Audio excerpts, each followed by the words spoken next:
কারো কারো পাথর চাপা বুকে পাহাড় হয়ে গেছে কিনা আমাদের সন্দেহ। পাথর চাপা যে বুকে ছিল সেটা হয়তো এখন পাহাড়ে পরিণত হয়েছে। তো সবাই আসলে কিংকর্তব্য বিমূঢ় যে মানে সবাই ভাবছে আরে একটা ব্যাংকার, ইকোনমিস্ট, এত বয়স্ক একজন মানুষ কি আর করবে, মানে দেখি না কয়দিন কি হয়, দেখি না কি করে, এই করতে করতে কিন্তু ডক্টর ইউনূস সবাইকে টেক্কা দিয়ে দিয়েছেন। তো আপনাকে দিয়ে শুরু করতে চাই, ডক্টর ইউনূসের যে সাফল্যগুলো ইতিমধ্যে আমরা দেখছি, সে বিষয়টা নিয়ে আমার মনে হয় যে আপনি যদি একটু সূচনা করেন ভালো হয়। না, প্রথম বিষয়টা হচ্ছে যে প্রফেসর ইউনূস যে কি জিনিস এটা তো বাংলাদেশকে বুঝতে দেয়নি গত 15-16 বছর হাসিনা। হ্যাঁ, কারণ হাসিনার মাথায় সবসময় ছিল এই সম্ভাবনাটা যে আমি আমার প্রতিপক্ষকে নিশ্চিহ্ন করে দেব, এবং প্রতিপক্ষ পলিটিক্যাল পার্টি থেকে তো অবশ্যই বিএনপি জামাতকে আমি নিশ্চিহ্ন করে দেব, এবং পলিটিক্যাল পার্টির বাইরে যে ন্যাশনাল ফিগার গুলো আমার প্রতিপক্ষ হতে পারে, আমাকে রিপ্লেস করতে পারে, মানুষের মনে আশা জাগাইতে পারে ভবিষ্যতের বাংলাদেশের নেতা হিসেবে, তাকেও আমি ক্র্যাশ করে দেবো।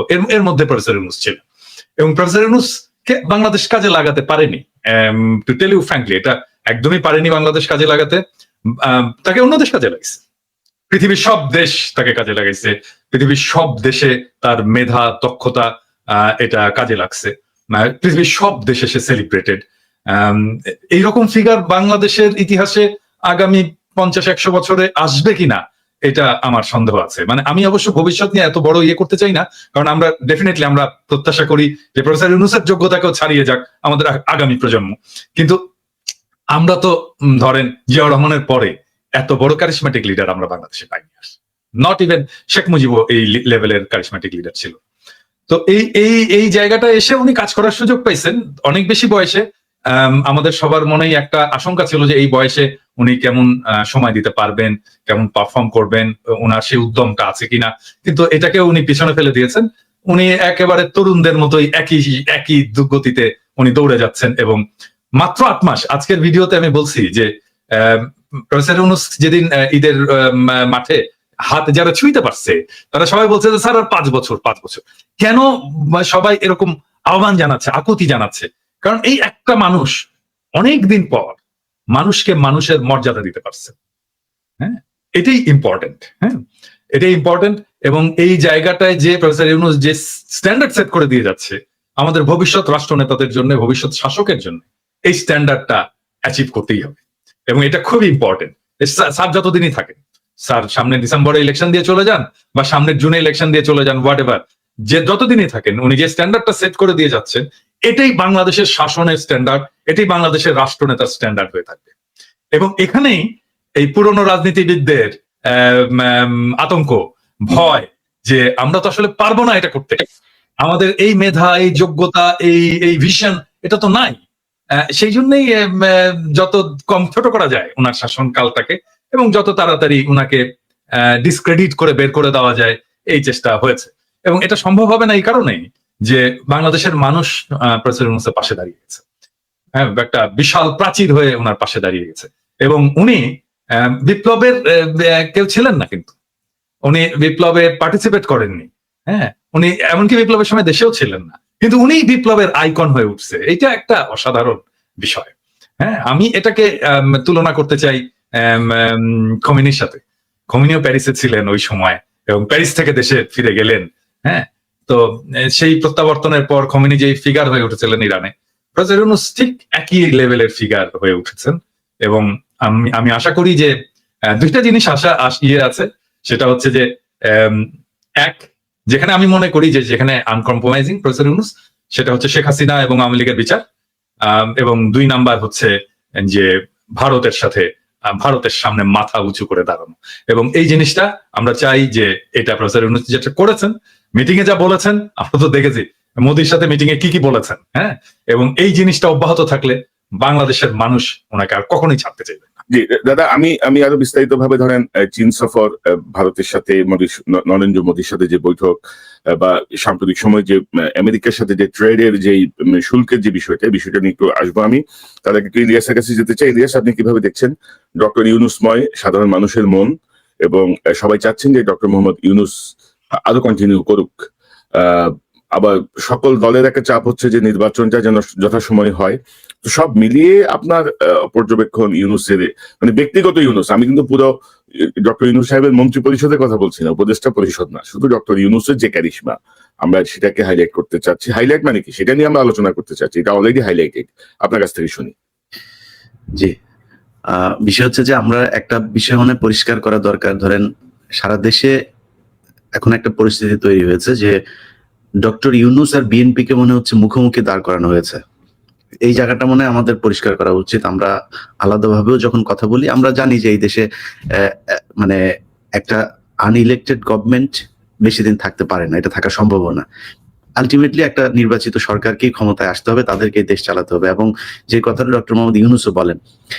কিন্তু পরিস্থিতিটা এখনকার যে অবস্থা, ধরেন আমাদের স্বাভাবিক নির্বাচন হয় নাই, স্বাভাবিকভাবে দেশ চলে নাই, এখনো পর্যন্ত যদি আওয়ামী লীগের বিভিন্ন ফেসবুক, তাদের যেই প্রোপাগান্ডা সেলগুলো আছে, এবং ইন্ডিয়া তো সরাসরি তাদের হয়েই কাজ করছে, তাদের মূল টার্গেট হচ্ছে বাংলাদেশে ধরেন একটা জায়গায় যদি একটা ছোট মানে কোন একটা জনসমাবেশ হয়, সেখানে অন্তত 50% মানুষের মাথায় টুপি থাকবে। এটা আমাদের দেশের মানুষ যেহেতু মুসলমান, তারা মাথায় টুপি পরে, এটা আমাদের মানে একটা মানে ওই দেশের কালচার। এটা যে ধর্মীয় পোশাক তাই না, আমাদের কালচারে, আমাদের সংস্কৃতিতে পরিণত হয়েছে।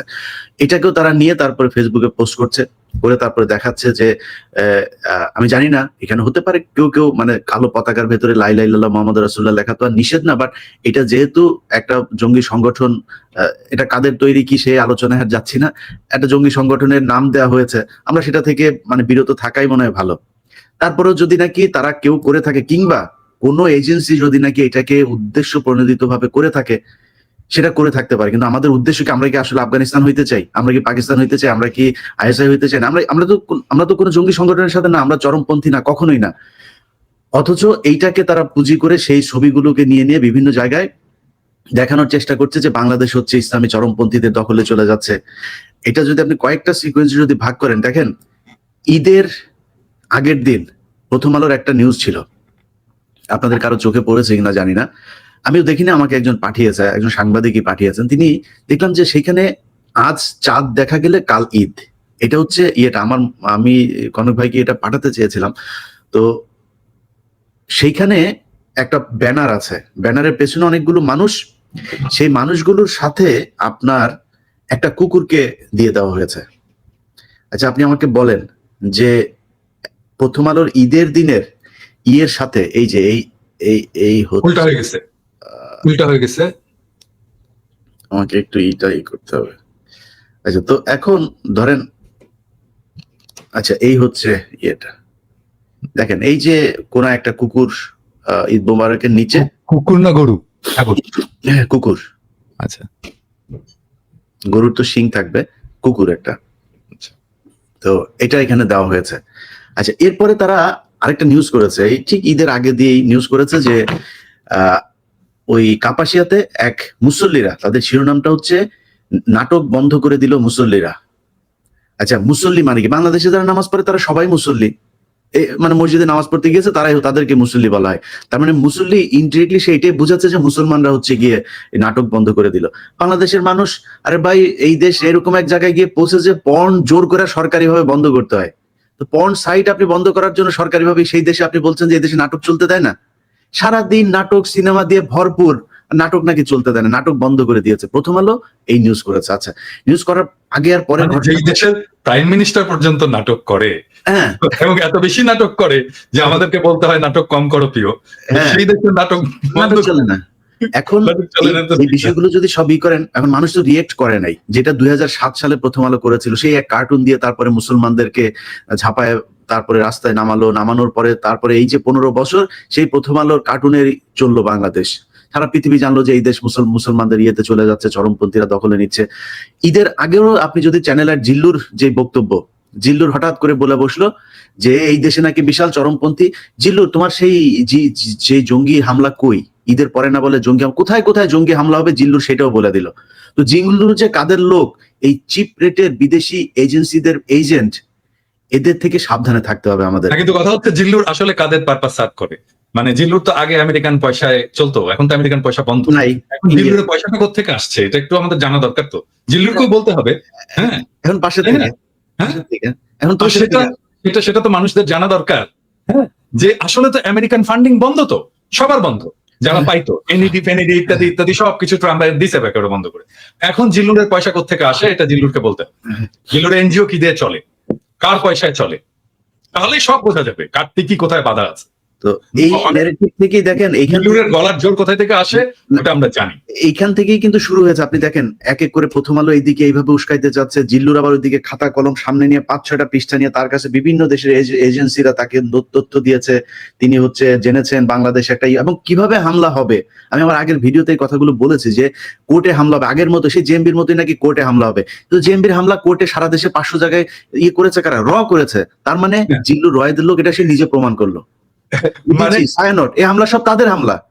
আমরা ইলিয়াস আমরা শুনি মানে প্রথমে এটা হচ্ছে যে এজেন্সির গোয়েন্দা রিপোর্ট কার কাছে আসে? হ্যাঁ, কার কাছে? আমাদের কাছে আসে না, ওর কাছে আসে কেন গোয়েন্দা রিপোর্ট? তো এবং সেটা কোন দেশের? যে দেশ থেকে ফান্ড পাচ্ছে, ফান্ড বন্ধ, আমেরিকান ফান্ড তো বন্ধ। তো এই হচ্ছে অবস্থা। তারা যে চেষ্টাটা করেছিল সেটার কিছুটা প্রতিফলন আবার নিউ ইয়র্ক টাইমস তাদের নিউজ করেছে, বাংলাদেশ ইসলাম পন্থীদের করেছে। বাংলাদেশ ইসলাম পন্থীদেরই দেশ, এই দেশে ইসলামের পন্থীরা যা চায় সেইভাবেই চলবে। এটা তো খ্রিস্টানের দেশ না, এটা তো ইহুদির দেশ, এটা হিন্দুদের দেশ না, এই মুসলমানদের দেশ। তো মুসলমানরা যেমন চায় তেমনি চলবে। আপনার কোন দেশ আছে যে যেখানে আপনি যদি গণতন্ত্র মানেন, তো মুসলমান যদি চায় যে আমার দেশ আজকে তারা যদি বলে এই দেশ শরিয়ায় চলবে, এই দেশ না আমার ওপেন সেক্স কান্ট্রি হবে, সমস্যা কি? যা চায় তারা তাই হবে। তো যাই হোক, এই বিষয়গুলো নিয়ে তারা চাচ্ছে বিদেশিদের আবার ফের সে আগের মতো ইনভলভ করতে। এখন সমস্যাটা সেটা হচ্ছে যেটা নিয়ে আমরা আজকে আলোচনা করছি, ডক্টর মোহাম্মদ ইউনূসের। ডক্টর মোহাম্মদ ইউনূস এই চীনের যেই সফরটা, শেখ হাসিনাকে ইন্ডিয়াতে গেলে কাদেরকে দিয়ে, বাইজি টাইজিদেরকে দিয়ে বরণ করতো আমরা দেখেছি, ঢোল তবলা দিয়ে, তারপরে নেচে গেলে শেখ হাসিনা নিজেও ডান্স করেছেন, এগুলো দিয়ে বরণ করতো। একটা ছোট্ট মন্ত্রীকে পর্যন্ত পাঠায় নাই, উপমন্ত্রী, মন্ত্রণালয়ের কর্মকর্তা, এদেরকে দিয়ে তাকে রিসিভ করাইতো। আমার বিশ্বাস করেন মানে অন্তরটা একদম ভরে গিয়েছে যখন দেখলাম মোদী সহ পুরো ভেতরে থাকা লোকগুলো সব দাঁড়িয়ে গেল, ইউনূস ঢুকলো, মনে হলো আমেরিকার প্রেসিডেন্ট ঢুকলো, অন্যান্য কয়েক দেশের, তাও সেই মানে বড় কোনো দেশ না, ওই D8 ওই টাইপের দেশ না, মনে হলো যেন এই আসিয়ান টাসিয়ান এই টাইপের কোনো সংস্থার ভেতরে আমেরিকান প্রেসিডেন্ট এসছে, তিনি আসার পরে সব দাঁড়ায় গেল, এরকম ভাবে তাকে সম্মাননা দেওয়া হলো। এটাকে নিয়ে আওয়ামী লীগের লোকজন নানান ধরনের তুচ্ছ তাচ্ছিল্য করে কথা বলার, অথচ ওনাদের নেত্রী বাথরুমের চিপায় ওই কার্পেট মানে করে ক্রস করে মাটি দিয়া খালি পায়ে দৌড় দিয়ে আসার চেষ্টা করেছে সাথে একটা ছবি তোলার জন্য। কত নাটক আমরা দেখেছি এই দেশে। ইউনূসকে তাদের ভাল লাগে না। তা আমার বক্তব্যের প্রথম পার্টটা আমি এটা দিয়ে শেষ করতে চাই। আমরা ইউনূসকে এই দেশে বিএনপির মুখোমুখি দাঁড় করাইতে চাই না। আলটিমেটলি এই দেশে নির্বাচন হবে, আমার মনে হয় নির্বাচন হলে তো বিএনপি ক্ষমতায় আসবে হয়তোবা, যদি জনগণ ভোট দেয়। কিন্তু এই মুহূর্তটা আমার মনে হয় ইউনূসকে দরকার, কারণ দেশের একটা স্টেবল পরিস্থিতিতে যাওয়া পর্যন্ত এই জঙ্গি নাটক টাটক এইসব, এই অর্থনৈতিক যে একটা মন্দা চলছে, এগুলো থেকে বের হওয়ার জন্য ইউনূসকে দরকার। এবং আমি আমার ব্যক্তিগত মতামত, আমি মনে করি বিএনপি যদি ক্ষমতায় আসেও, যদি ইউনূস রাজি থাকে, ওনাকে প্রেসিডেন্ট বা কোনো একটা পদ তৈরি করে তারপর রাখা উচিত, যেটা একটা মেন্টর হিসাবে কাজ করবে, মানে সর্বোচ্চ সম্মানের একটা জায়গায় থাকবে। যেমন ধরেন ব্রিটিশ রানী এখনো পর্যন্ত রানী, তার তো কোনো পাওয়ার নাই, কিছুই নাই, কিন্তু তারপরেও তার সম্মান সবার চাইতে উপরে, ওরকম ভাবে রাখা যাইতে পারে। এটাতে আমাদের আন্তর্জাতিকভাবে ইউনূসকে যেই অবজ্ঞা করা হয়েছে, তাকে আমরা এতদিন ধরে, যেটা দাদা বলেন, কাজে লাগাইতে পারি নাই, আমরা মনে হয় তাকে পুরোপুরি কাজে লাগাইতে পারি। আর এই ডক্টর কনক সারোয়ার, পিনাকি ভট্টাচার্য কিংবা ইলিয়াস এই 5 বছর ধরে এই সোশ্যাল মিডিয়াতে আছে, যেহেতু এখনো বিক্রি হয় নাই, নতুন করে বিক্রি হওয়ার কিছু নাই। ইলিয়াস, এই আমি অন্য প্রসঙ্গে যাওয়ার আগে আপনি যে কথাটা বললেন, অনেকে দর্শকদের অনেক স্মৃতি থেকে ছুটে গেছে, এটা দেখতেছে আমার কাছে এখানে আছে, যে শেখ হাসিনার এই যে ঘাটের উপর দিয়ে হেঁটে যে বাইডেনের কাছে যাওয়ার এই যে মনোযোগ আকর্ষণের যে চেষ্টা, হ্যাঁ, এইটাকে দর্শকদেরকে একটু আবার দেখাই দিলাম আর কি, যে তাদের প্রিয় নেত্রী হাসিনা, আওয়ামী লীগের প্রিয় নেত্রী কি না করছে ক্ষমতায় টিকে থাকার জন্য, তাই না, মনোযোগ আকর্ষণের জন্য নানাভাবে আর কি। তো দাদা, এই যে আমরা তো আপনার কাছ থেকে একটু জানি যে সাম্প্রতিক সময়ে কিন্তু এই যে মার্কিন যুক্তরাষ্ট্রের যে ট্যারিফ শুল্ক, এটা কিন্তু আমার মনে হয় যে আমি নন টেকনিক্যাল পার্সন, কিন্তু এট এ গ্ল্যান্স আমার দেখে মনে হয়েছে যে এটা সমাধান করা খুব বেশি কঠিন কিছু না। অলরেডি তারা মিটিং করেছেন এবং সিদ্ধান্ত নিয়েছেন, বেশ কিছু ইফেক্টিভ সিদ্ধান্ত আমার মনে হয়। কারণ প্রেসিডেন্ট ট্রাম্প কিন্তু যেই দেশ যত শুল্ক নিচ্ছে তার 50% তাদের উপর ইম্পোজ করে দিচ্ছে। তো আমার মনে হয় যে এটা সমাধান করা বাংলাদেশের জন্য খুব কঠিন কিছু হবে না। তো সার্বিকভাবে আপনি চীন সফর, ইন্ডিয়ার প্রাইম মিনিস্টারের সঙ্গে বৈঠক, এবং এই যে ট্যারিফ, এটা নিয়ে যদি একটু সংক্ষেপে যদি আপনার বিষয়টা বলেন, দর্শকদের জন্য একটু বুঝতে সুবিধা হবে যে আপনার। আমরা অনেকদিন আগে থেকেই বলে আসতেছি যে গ্লোবাল ইকোনমির সেন্টারটা শিফট হয়ে যাবে চায়নাতে, মানে আমাদের অঞ্চলে, এবং আমাদের প্রক্সিমিটির কারণে চায়নার এই গ্রোথ এবং এই গ্লোবাল ইকোনমির লিডারশিপের সুবিধা নিয়ে আমরা আমাদের অর্থনীতিকে নতুন করে গড়ে তুলতে পারি এবং আমরা চীনের সাথে সাথে আমাদের গ্রোথটাকে অ্যাডভান্স করতে পারি। সেজন্য চীনের সাথে আমাদের খুবই ভালো একটা সম্পর্ক, অর্থনৈতিক, রাজনৈতিক, বাণিজ্যিক সম্পর্ক, সামাজিক সম্পর্ক এবং পিপল টু পিপল যে সম্পর্ক, সেটাকে আমরা গড়ে তুলতে পারি। এবং সেই জন্য আমি বাংলাদেশের তরুণদেরকে আজ থেকেই বলি যে, যেমন ধরেন আমাদের আগের জেনারেশন যেটা ভুল করেছে আর কি, সেটা হচ্ছে ইংরেজি না জানা। ইংরেজি থেকে দূরে থাকার কারণে আমরা গ্লোবাল কমিউনিটির সাথে সেভাবে মিশতে পারিনি। এবং এখন যে সুযোগটা আসছে, আমাদের চাইনিজ জানতে হবে। মানে আমাদের না জানলেও চলবে চাইনিজ, কিন্তু আমাদের পরের যারা প্রজন্ম তাদেরকে চাইনিজ জানতে হবে, ম্যান্ডারিন জানতে হবে, ভালো চাইনিজ জানতে হবে, যদি আমাদের সত্যিকার অর্থেই এই ইকোনমিক গ্রোথের সাথে আমাদেরকে এক পার যেতে হয়। এটা হচ্ছে নাম্বার 1 ইস্যু। নাম্বার 2 ইস্যু হচ্ছে যে পৃথিবী আর আগের হিসাবে তো আর চলবে না। মানে ধরেন এই 70 দশকের আগের হিসাবে চলবে না। এখন গ্লোবাল ইকোনমি এবং পলিটিক্স এর সেন্টার অনেকগুলো জায়গায় হবে। আমেরিকার অর্থনৈতিক কর্তৃত্ব কমবে, কিন্তু স্টিল তার পলিটিক্যাল কর্তৃত্বটা থাকবে গ্লোবালি। আমাদের আমেরিকার সাথে একটা সম্পর্ক রাখতে হবে লং টার্মে, এবং সেটা কিভাবে রাখা যায় সেটা নিয়ে আমি একটা ভিডিও করেছি, যে কৃষিভিত্তিক যে সমস্ত রাজ্যগুলো আছে তার সাথে আমাদের বাণিজ্য বাড়ানো, এবং এটা যদি বাড়ে তাহলে আমাদের ট্যারিফ এমনিতেই কমবে। হ্যাঁ, আমি তখনও জানতাম না যে ট্যারিফ ইম্পোজ হচ্ছে। তো এটা যেদিন ট্যারিফ ইম্পোজ হলো তার 2 দিন আগে বোধহয় আমি করেছিলাম। তো আমাদের যদি আমদানি বাড়ে আমেরিকা থেকে, আমাদের ট্যারিফ, রেসিপ্রোকাল ট্যারিফ এমনিতেই কমে যাবে। এটা নাম্বার 1। আর নাম্বার 2 হচ্ছে যে, এটা মাঝে মাঝে বলি আর কি, যে আমার পেশার একটা গুরুত্বপূর্ণ অংশ হচ্ছে প্রবলেম সলভিং। মানে আমি যে কাজটা করি আর কি, সমস্যার সমাধান করা আর কি। সেই জন্য আমি আমার এপিসোড গুলোতে খুব অনেক প্রবলেমের খুবই মানে out of the box solution দিই। এবং এই ট্যারিফ বাড়ানোর ফলে আমাদের সামনে একটা ইউনিক অপরচুনিটি তৈরি হয়েছে।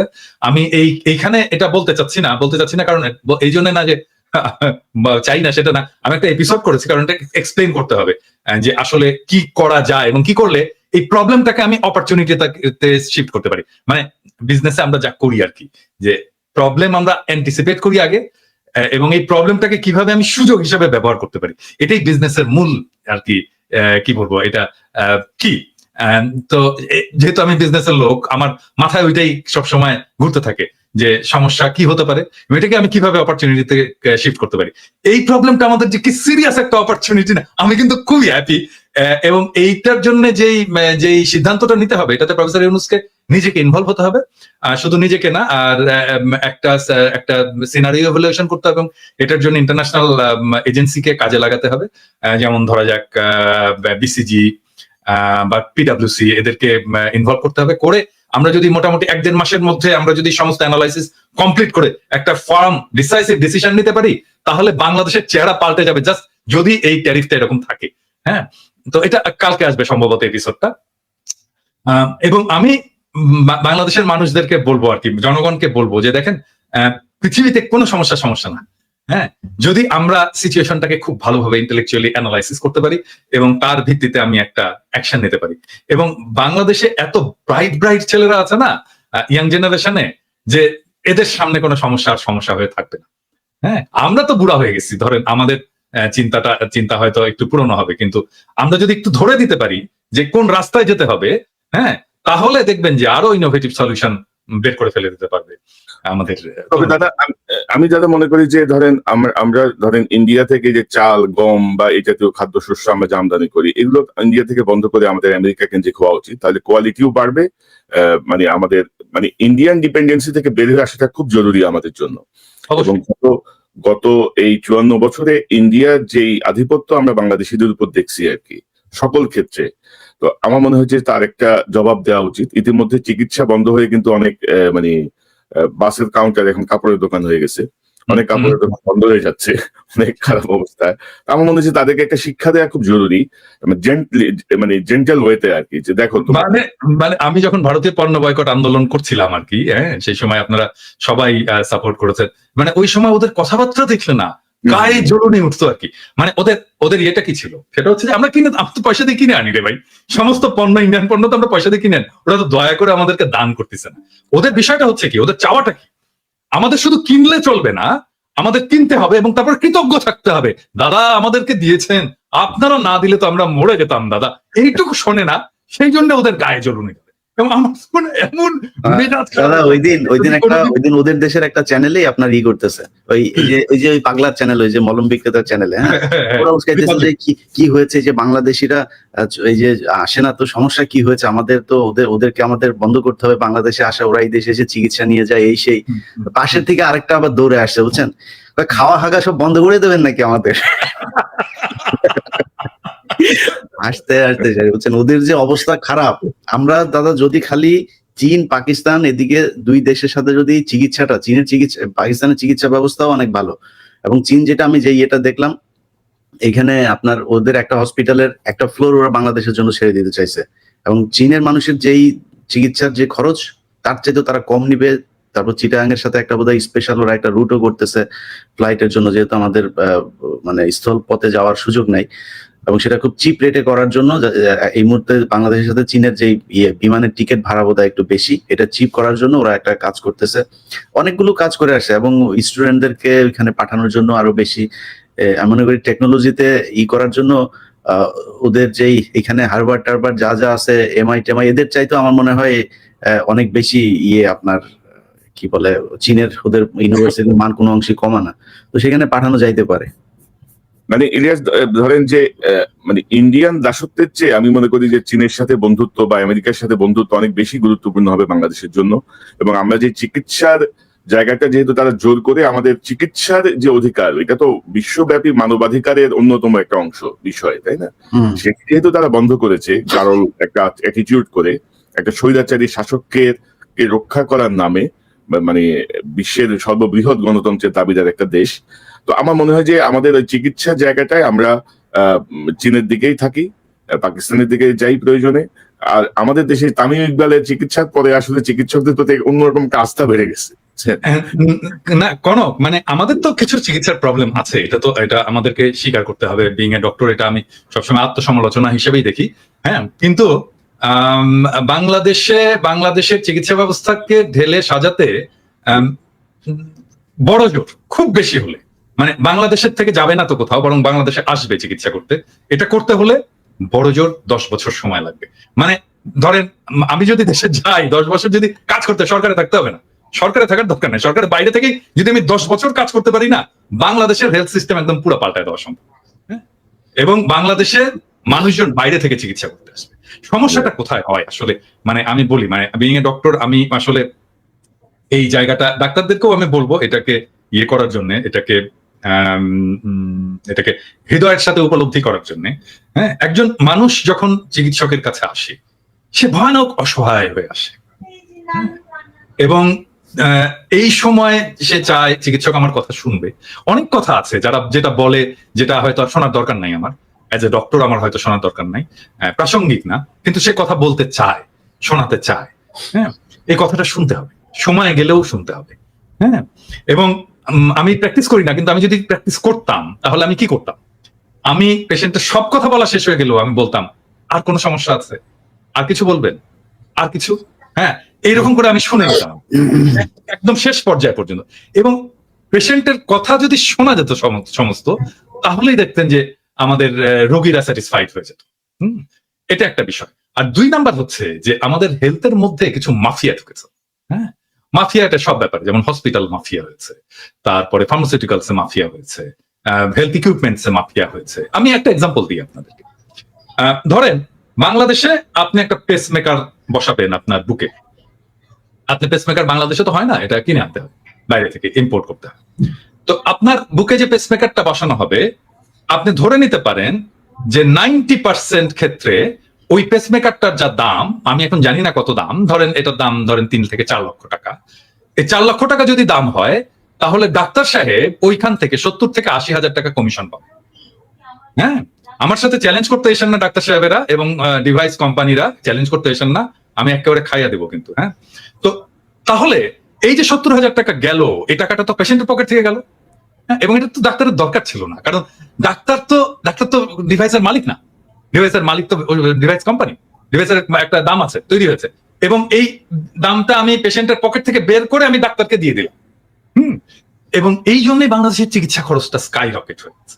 হ্যাঁ, শুধু তাই না, মানে হসপিটালে যদি আইসিইউ ইন্টেনসিভ কেয়ার ইউনিটে কোনো পেশেন্টকে কোনো ডাক্তার রেফার করে, সেই ডাক্তার ওই বেডের একটা ভাড়ার অংশ পায়।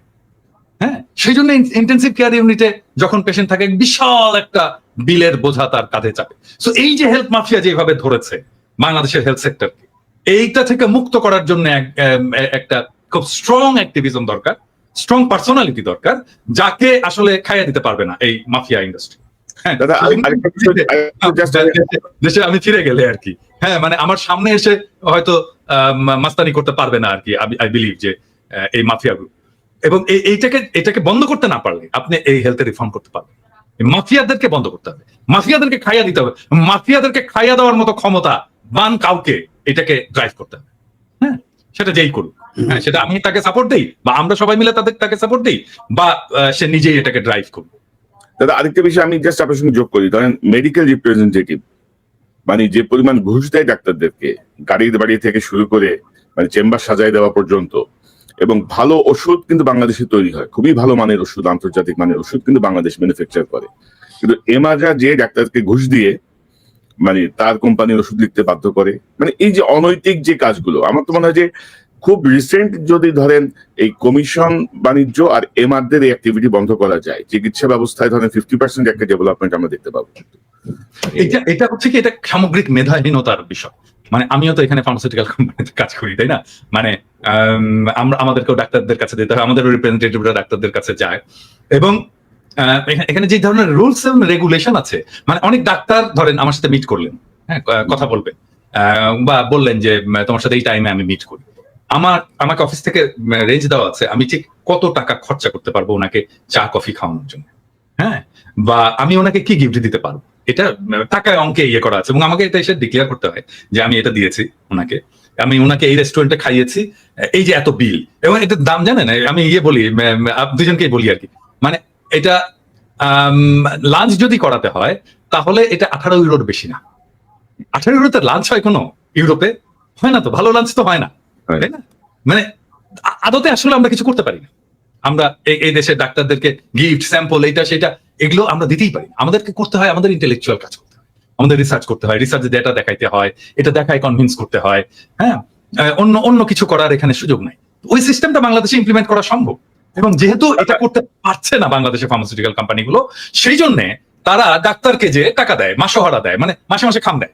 হ্যাঁ, এরকম এটা কিরকম জানেন, মানে এটা বলি না, এটা যারা শুরু করেছে, যারা এটা ইয়ে করেছে, এইরকম একটা কোম্পানির একজন সেলস ম্যানেজার আমার কোম্পানিতে চাকরি শুরু করলো আর কি। হ্যাঁ, তো আমি তাকে জিজ্ঞেস করলাম যে এই যে আপনারা যে টাকা পয়সা দিতেন এটা কিভাবে, তো খুব লজ্জা পাচ্ছে যে স্যার এইটা আর বললেন না স্যার, এটা যে কিভাবে করতাম, অনেক পায়াস ডাক্তার ছিলেন টাকাটা নিতে চাইতেন না।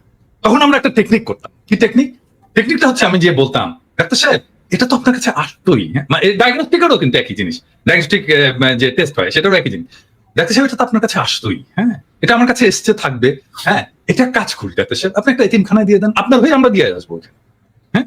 তো এরকম 3-4 মাস চলতো আর কি। ডাক্তার সাহেব এতিমখানায় দিয়েছে এই যে রশিদ, ডাক্তার সাহেব এতিমখানায় দিয়েছে এই যে রশিদ, ডাক্তার সাহেব এতিমখানায় দিয়েছে এই যে রশিদ, ওনারা খুব খুশি। চতুর্থ মাসে এসে বলতো ডাক্তার সাহেব আপনি দিয়ে দিন এই যে, বুঝতে পারছেন? মানে এই যে শিফট, এই যে আস্তে আস্তে আস্তে আস্তে আস্তে আস্তে তাকে সেন্সিটাইজ করে শিফট করে তাকে করাপ্ট করে ফেলা, এই করাপ্ট প্র্যাকটিসের মধ্যে ঢুকিয়ে ফেলা, এটা করেছে বাংলাদেশের ইন্ডাস্ট্রি, এই হেলথ ইন্ডাস্ট্রি।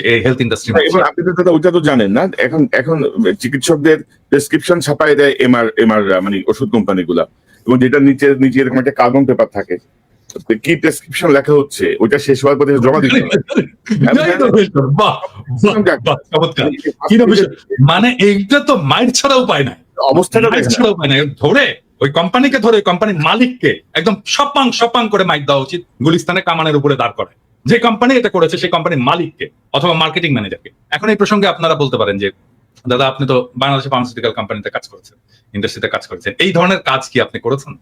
মানে এইরকম কাজ আর কি না, আমি করিনি। আমার কোম্পানিতে কাজ করেছে এরকম অনেক লোক আছে এখন, হ্যাঁ, মানে অ্যাটলিস্ট আপনি বাংলাদেশের ইন্ডাস্ট্রিতে খোঁজ করলে আমার D16 কাজ করেছে, আমি ধরেন লাস্ট তো কাজ করেছি D16 2010 থেকে 18 পর্যন্ত 8 বছর D16 কাজ করেছে, সেই সময় ধরেন এখন আপনি প্রায় 300 লোক পাবেন যারা D16 কাজ করে এসছে। যে কারোর সাথে কথা বলতে পারেন, এনিওয়ান। নর্মালি তো যে প্রেসক্রিপশন নিয়ে ডাক্তারের চেম্বার থেকে বের হলে ওষুধ কোম্পানির লোকজন দেখতে চাইতো যে প্রেসক্রিপশনটা একটু দেখি ডাক্তার সাহেব কি ওষুধ লিখছে। পরে তারা ডাক্তারকে আর ট্রাস্ট করলো না, মানে এত ঝামেলায় গেল না, তার প্রেসক্রিপশনের বই ছাপাই দিছে, যা লিখবেন কপি থাকবে, আমি জাজ করবো যে আপনি এটা রোগীদেরকে বলতে চাই, প্রেসক্রিপশন হচ্ছে অত্যন্ত প্রাইভেট একটা বিষয়, প্রপার্টি, হ্যাঁ, অত্যন্ত প্রাইভেট রেকর্ড, এবং এইটার ছবি তোলা অন্য কাউকে দেখতে চাওয়া এক্সেপ্ট ফার্মাসিস্ট, এটা আইনত নিষিদ্ধ, আইনত নিষিদ্ধ, হ্যাঁ। এবং এই আইনটাকে এনফোর্স করতে হবে, এটা বাংলাদেশ সরকারকেই করতে হবে, স্বাস্থ্য মন্ত্রণালয়কেই করতে হবে এটা। এবং এই মাফিয়াদেরকে যদি এখনই চেক না করা যায়, তাহলে এটা পরে এত বড় মাফিয়া হয়ে যাবে যে কেউ এটা সামনে আর দাঁড়াতে পারবে না। এবং আমি এই প্রসঙ্গটা আসতে ভালো হয়েছে, আপনি যদি বলেন যে এই যে কমিশন আপনার এমআর এর বাইরে হচ্ছে প্রাইভেসি। মানে আপনি দেখেন যে আমাদের যে সাবেক উপদেষ্টা নাহিদ ইসলাম সিলেটে একটা হসপিটালে পায়ে ব্যথা পেয়ে চিকিৎসা নিল, আমি মানে একটু পরেই দেখলাম যে হসপিটাল কর্তৃপক্ষ তার এই যে প্রেসক্রিপশন থেকে শুরু করে এক্সরে রিপোর্ট পর্যন্ত সব পাবলিক করে দিছে। তো আজকে যদি আপনি একটা চিকিৎসা নিতে যান, আপনি নিশ্চিত থাকেন বাংলাদেশে চিকিৎসা করবে, আধা ঘন্টার মধ্যে আমি পুরো রিপোর্ট বাইর করে ফেলতে পারবো, যে আপনার ব্লাড রিপোর্টে কি আছে, এক্সরেতে কি আছে, ডাক্তার কি অ্যাডভাইস করছে সব। ডাক্তার ইন্টারভিউ দিয়ে বলবে যে তামিম ইকবালের মতো উনি তো সিগারেট খায়, উনি তো মদ খায়, উনি তো এই করে, সব বলে দিবে। কিন্তু মানে এটা এক ধরনের মানে এই এথিক্যাল এই জায়গাগুলি কিন্তু এথিক্স এর মধ্যে আছে না দাদা, এটাতে পড়ানো হয়, তো পড়ানো এখন পড়ানো হয়, মানে আমরা পড়ে এসেছি, এখন পড়ানো হয় কিনা আমি জানি না, কিন্তু আমরা পড়ে এসেছি, হ্যাঁ, আমরা পড়ে এসেছি, এবং আমাদেরকে ওথ নিতে হয়, একটা শপথ নিতে হয়, হ্যাঁ, এবং সেই শপথের মধ্যে এই প্রাইভেসি, রোগীর প্রাইভেসির বিষয়টা আছে, এটা আমরা বলতে পারি না, এটা কোনো ডাক্তার বলতে পারে না। এবং আমি আসলে অবাক হয়েছি যে একটা অপারেশন টেবিলে নাহিদ বসে আছে এবং ছবি তোলা হচ্ছে, নাহিদেরও উচিত হয়নি ছবি তুলতে দেওয়া, নো ওয়ে, হ্যাঁ। তামিম ইকবাল আইসিইউতে ডাক্তাররা তার ছবি তুলতেছে, ভিডিও করতেছে, ডাক্তার বা হসপিটালের লোকজন, আমি জানি না এক্স্যাক্টলি ডাক্তার কিনা, কিন্তু এগুলো তো অন্যায়, এগুলো তো রোগীর প্রাইভেসি লঙ্ঘন। এবং ভবিষ্যতে তামিম ইকবাল বা একটু পরিচিত রাজনীতিবিদ বা অন্য কেউ এই বাংলাদেশে চিকিৎসা না করার আরেকটা অন্যতম কারণ হচ্ছে তার প্রাইভেসি থাকবে না, তার অনেক ধরনের সমস্যা থাকতে পারে, সেই সমস্যা গোপন থাকবে না। ডাক্তার অন্তত তার বৌরে যায় বলবে যে আজকে তো পিনাকি ভট্টাচার্য আসছিল, আরে জানো না এই সমস্যা, বুঝছেন তো। তার বউ আবার ধরেন রাষ্ট্র হয়ে যাবে পরের দিন স্কুলের বান্ধবীদের কাছে, মানে অভিভাবক বান্ধবীদের কাছে। তো দাদা আমরা একটু আমরা একটু ইয়েতে থাকি, আর প্রসঙ্গটা ইয়ে না করি, যে ধরেন সামনে সরকার কিন্তু বিএনপি সরকারি, বিএনপির বাইরে কিন্তু নতুন কোন দল রাষ্ট্র ক্ষমতায় যাবে এটা ভাবার কোনো সুযোগ কিন্তু নাই, মানে আপাতত আর কি বাংলাদেশের যে প্রেক্ষাপট বা সবকিছু। কিন্তু সেখানে ধরেন বিএনপির মধ্যে এক ধরনের অস্থিরতা আমরা দেখছি, মানে সংস্কারের জায়গাটা আমরা যতটুকু আমরা বুঝি যে এই অনির্বাচিত সরকার বলেন আর যাই বলেন, ডক্টর ইউনূস সরকারের পক্ষে যতটুকু সংস্কার বা বিচার করা সম্ভব এটা আর অন্য কারো পক্ষে সম্ভব না। মানে পলিটিক্যাল গভর্নমেন্ট আসলে এটা আসলেই সম্ভব না কোনোভাবেই, নানা রকমের চাপে, নানা রকমের কিছুতে। আর পলিটিক্যাল নেতারা তো সব একে অপরের ভাইরা ভাই, তাই না? তো অনেক ভাইরা ভাইয়ের রিকোয়েস্টে অনেক কিছু ওলটপালট হবে। তো মানে আমরা কি মানে জনগণ চাচ্ছে একটা দীর্ঘ সময় থাকুক ডক্টর ইউনূস, বিএনপি চাচ্ছে ডিসেম্বরের মধ্যে নির্বাচন হোক। এক হুজুর দেখলাম ওয়াজের মধ্যে বলতেছে ইউনূস সাহেব যতদিন বেঁচে থাকেন ততদিন যেন নির্বাচন না হয়। তো আবার ইউনূস সাহেবের প্রেস সেক্রেটারি আবার বলেছেন যে না ডিসেম্বরে নির্বাচন হবে। অর্থাৎ এক ধরনের একটা জটিল পরিস্থিতি তৈরি করা হচ্ছে।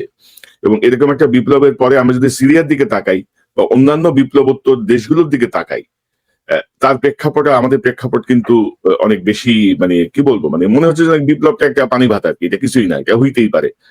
মানে মানুষ এভাবে জীবন দিবে, মানুষ এভাবে অন্ধ হবে, পঙ্গু হবে, এটা সব খুবই স্বাভাবিক। তো আপনি আপনার কাছ থেকে একটু শুনি, তারপর ইলিয়াসের কাছে যাব।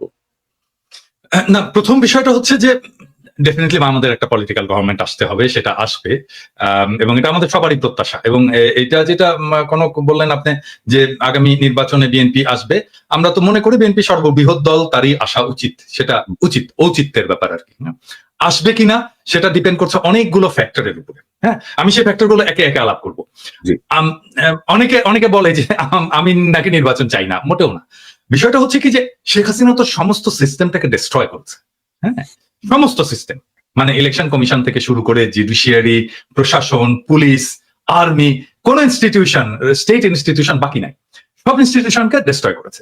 এখন এই সিস্টেমটাকে তো ফাংশনিং করতে হবে, এটা যেন কাজ করে। ধরা যাক যে আমি একটা সবাইকে বলি, যে বিএনপি কেও বলি যেই নির্বাচন আপনারা লাস্ট হারলেন, মানে যে নির্বাচনটা মইনুল আহমেদ এবং ফখরুদ্দিনের অধীনে হলো আর কি, যে নির্বাচনে আপনারা হারলেন এবং লজ্জাজনক ভাবে হারলেন, খুবই কম আসন পেলেন, ওই নির্বাচনের যে মেকানিজম, ওই নির্বাচনের পরের যে প্রশাসন, আর্মি, সেটা কি ইনট্যাক্ট আছে নাকি তার চাইতেও প্রো ইন্ডিয়া প্রো হাসিনা হয়েছে? আমার প্রশ্ন এটা।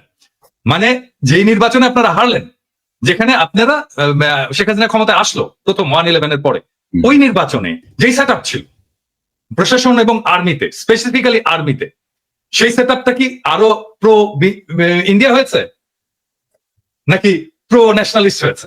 প্রো ইন্ডিয়া হয়েছে, ঠিক তো? আরো খারাপ হয়েছে।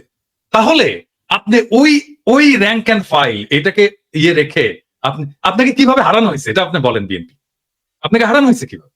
খুবই কেয়ারফুলি ডিজাইন করা হয়েছে, কনস্টিটিউশন ডিজাইন করা হয়েছে, এবং এটা বিএনপিরাও স্বীকার করতে বাধ্য হবে। ওই নির্বাচনে কারচুপি হয়েছে, ওই নির্বাচনে এমন ভাবে কারচুপি করা হয়েছে যেন বিএনপি একটা লজ্জাজনক হার হয় বিএনপির। হ্যাঁ, এবং এটা বিএনপিকে স্বীকার করতে হবে। আর স্বীকার যদি না করে তাহলে তো আমাদের বলার কিছু নাই, তাই না?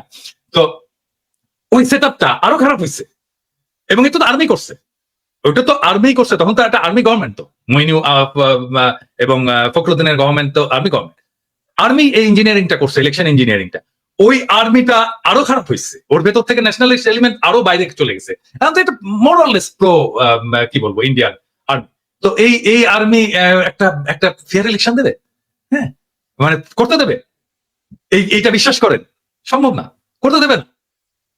হ্যাঁ, আমরা যদি ফেয়ার ইলেকশন হয়, আমার মনে হয় যে ধরেন এটা বিএনপির এটা বিএনপির জরিপ, ব্রেইন দেখছি তো, আমরা সবাই দেখছি। ব্রেইনের জরিপে ফেয়ার ইলেকশন হইলে মানে মানুষ বলছে যে আমরা 41% বিএনপি কে ভোট দেবে, অ্যাবসলিউট মেজরিটি হয় বিএনপি। কিন্তু আরো কিছু আছে ওইখানে।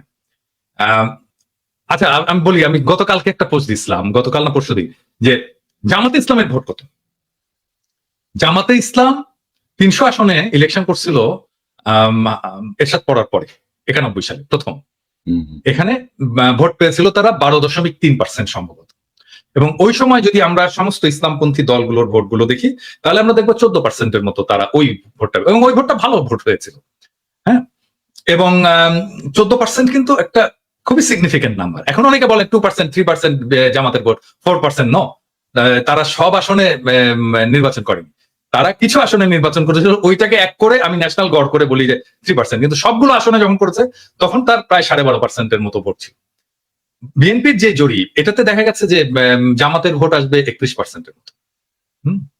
এখন ধরে ছাত্রদের ভোট ওখানে কত আসবে, দেখেছে 5%-এর মতো ভোট আসবে। তো আমরা যদি অন্য সমস্ত ফোর্স, বিএনপির বাইরে অন্য সমস্ত ফোর্সের একটা যদি লুজ অ্যালায়েন্স হয়, তাহলে বিএনপি একটা খুবই শক্ত প্রতিদ্বন্দ্বিতার মধ্যে পড়বে।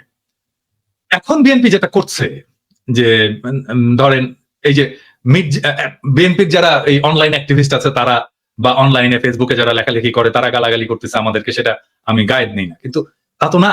মির্জা ফখরুল, মির্জা আব্বাসের মতো সিনিয়র নেতারা তারা সোশ্যাল মিডিয়ার পিছনে লাগছে এবং কিভাবে আমাদের সাথে পাঙ্গা নেওয়া শুরু করছে। ধরেন এই পাঙ্গাটা যদি নিতে থাকে তারা কন্টিনিউয়াসলি, তাহলে তাদের অবস্থাটা কি হবে? ধরেন সোশ্যাল মিডিয়ায় যারা কাজ করে, হ্যাঁ, যারা কাজ করছে, যারা সোশ্যাল মিডিয়া একটা ইনফ্লুয়েন্স রাখতে পারে, ছোট হোক বড় হোক, অল্প হোক বেশি হোক কম হোক, একটা তো ইনফ্লুয়েন্স আছে। তো যারা রাখতে পারে তারা যদি পুরোটা, মানে ধরা যাক আমি এখানে ছাড়াই বলতেছি, কনক, আপনি, আমি, ইলিয়াস, আমরা তো কেউ অ্যান্টি বিএনপি না। আমরা তো জিয়াউর রহমান, প্রো জিয়াউর রহমান, মানে জিয়াউর রহমানকে আমাদের পলিটিক্যাল আইকন মানি, তাই না? তো আমরা তো সবাই ন্যাশনালিস্ট, তাই না? আমরা, এবং ট্রু সেন্স মানে মানুষ যাতে সাধারণভাবে বোঝে, আমরা তো সবাই রাইটেস্ট, তাই না? তো আমাদেরকে তো শত্রু ভাবার কোনো কারণ ছিল না বিএনপি। আমরা তো শত্রুও না, আমরা শত্রু হতেও চাই না বিএনপি।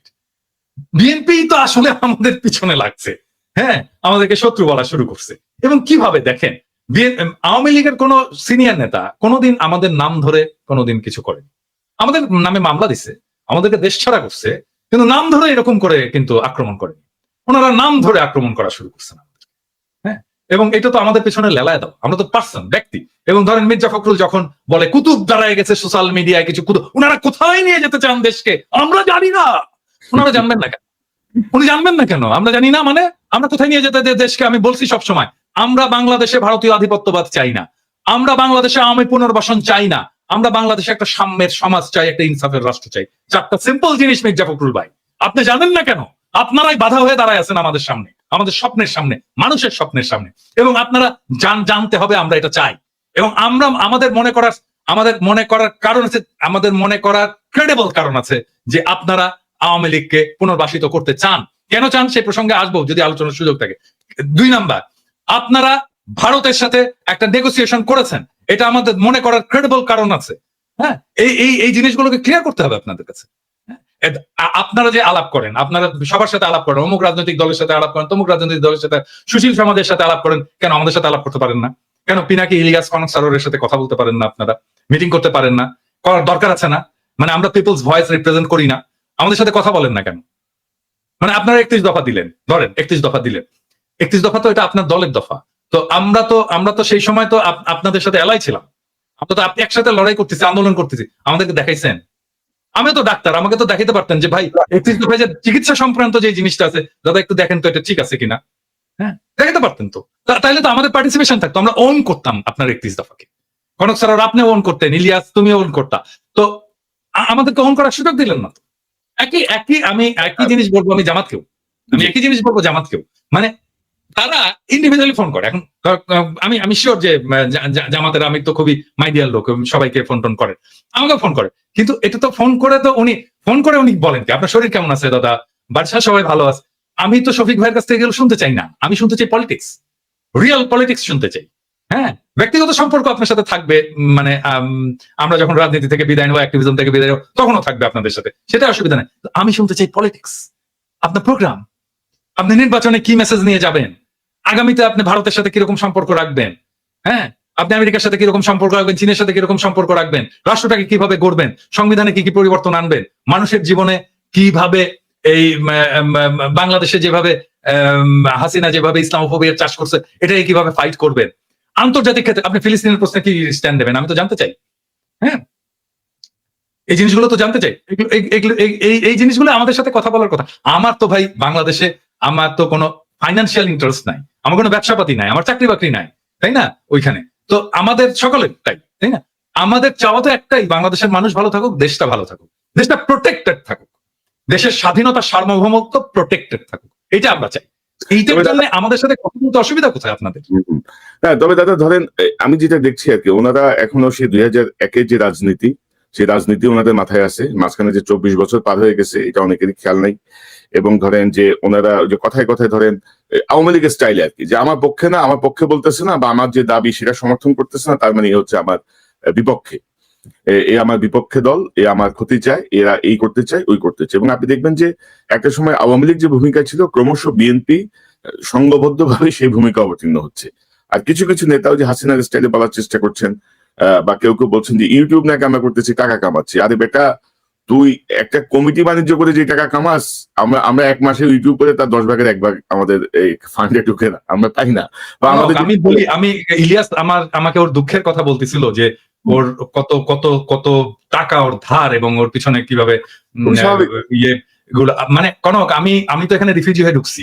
হ্যাঁ, আমার এখানে মাসে আমাকে রিফিউজি ভাতা দিত 380 ইউরো মতো। 380 ইউরো, এবং 380 ইউরোতে তো ইউরোপে তো খাওয়া দাওয়া হয় না, হ্যাঁ খাওয়া যায় না, খাবারের ইয়ে হয় না। তো আমাকে ইয়ে করতে হতো যে আমি কিভাবে 380 ইউরোর মধ্যে খাবার আছে, খাবার ছাড়াও তো আরো কিছু, চুল কাটতে হয়, তাই না, আমাকে জামা কাপড় কিনতে হয়, এই জিনিসগুলো তো আছে। তো এই সমস্ত বাদ দিয়ে আমি চেষ্টা করতাম যে 200-250 ইউরোর মধ্যে যেন আমি খেতে পারি, সেটাও কিন্তু সম্ভব হতো না। এবং আমি কি করতাম জানেন, আমি এই যে সবাই জানি যে ডিপার্টমেন্টাল স্টোর গুলোতে, সুপার মার্কেটে নেয়ার এক্সপায়ারি প্রোডাক্ট গুলো খুব কম দামে রাখে আর কি, কম দামে মাংস টাংস সবজি ইত্যাদি রেখে দেয়, একটা স্পেস আছে যেখানে নেয়ার এক্সপায়ারি জিনিস রাখে খুব অল্প দামে। আমি ওই জিনিসগুলো কিনে খাইছি আমি রিফিউজি লাইফে। হ্যাঁ, কেউ কোনোদিন জিজ্ঞেস করেনি যে আপনি কিভাবে আছেন, আপনার কিভাবে চলে, আপনি কিভাবে পান, আপনার খাওয়া দাওয়া কিভাবে, আপনি কি খাইছেন আজকে। না, তখন তো দাদা ওনাদের ওই ইনকামটা ছিল না। এখন যে ইনকামটা হয়েছে, যে বলেছেন যে আপনাদের প্রয়োজন হলে চাঁদা তুলে আপনাদেরকে দিবেন, এটা তো ছিল না তখন ওনাদের। আমাদেরকে চাঁদা তোলার যদি ওনার সামর্থ্য থাকে, চাঁদা তুলে উনি শহীদ পরিবারগুলোকে দিক, এখনো তো দিতে হয় আমাকে। আমাকে দিতে হয়। আমি তো কয়েকটা শহীদ পরিবারের দায়িত্ব আসলে নিচ্ছি। কোন চাঁদাটা আমি বুঝতে পারিনি, এটা কি এমনিতেই মানে মানুষের কাছে চেয়ে নাকি যে এই চাঁদা নিয়ে মানুষ এখন কথা বলছে বিভিন্ন টেম্পো স্ট্যান্ড টিস্ট্যান্ড কিমি বলে এগুলোর ওই চাঁদা কিনা, এটা আমাদের জানা না, উনি তো মির্জা আব্বাস তো প্রথম থেকে চাঁদাবাজ। ওনার যে সম্পদ, আজকে তো ভিডিও করছে, আমি জানি না দেখছো কিনা, হ্যাঁ। ওনার যে হিস্ট্রি, ওনাকে দেখাতে হবে উনি কিভাবে ব্যাংকের মালিক হয়েছেন। এই জন্য না যে উনি আমাদের বিরুদ্ধে বলছেন, এটা প্রত্যেককেই দেখাতে হবে।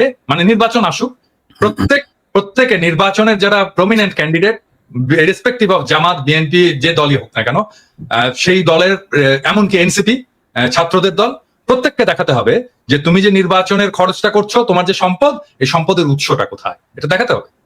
তা ইলিয়াস, আপনার কাছে শুনি। আর দাদা, আপনি তো আপনার কথা বললেন, আমার বিষয়, আমরা তো ইলিয়াস আর আমি তো কাছাকাছি একই শহরে পাশাপাশি থাকি।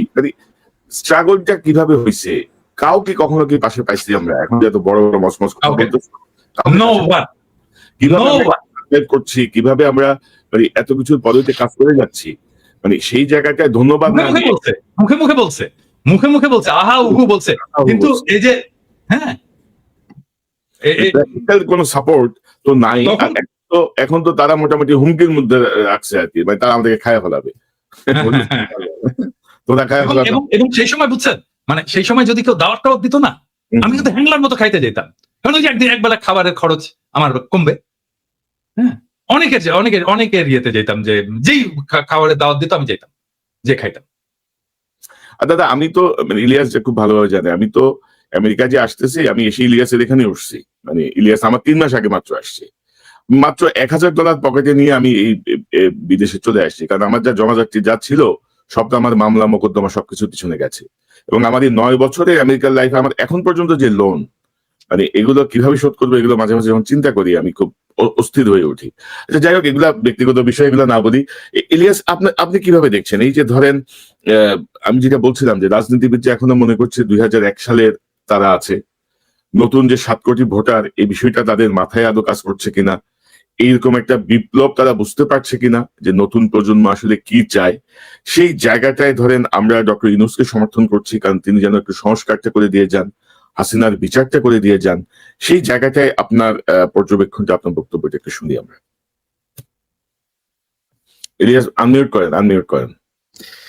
আমার অ্যালার্জিতে খুব সমস্যা হচ্ছে, খুব শর্টে বলে শেষ করি। সেটা হচ্ছে যে ধরেন আমি কথাগুলি কখনো বলি নাই, আজকে যেহেতু 3 জন আছে তো 3 জনকে নিয়ে কথাগুলো বলি। ধরেন পিনাকিদা যে কথাটা বললো যে আমরা বিএনপির শত্রু না, আমরা জিয়াউর রহমানের যে আদর্শ, সেই আদর্শকে আমরা পছন্দ করি এবং সেই অনুযায়ী বাংলাদেশের রাজনীতি পরিচালিত হোক, সেটা আমরা চাই।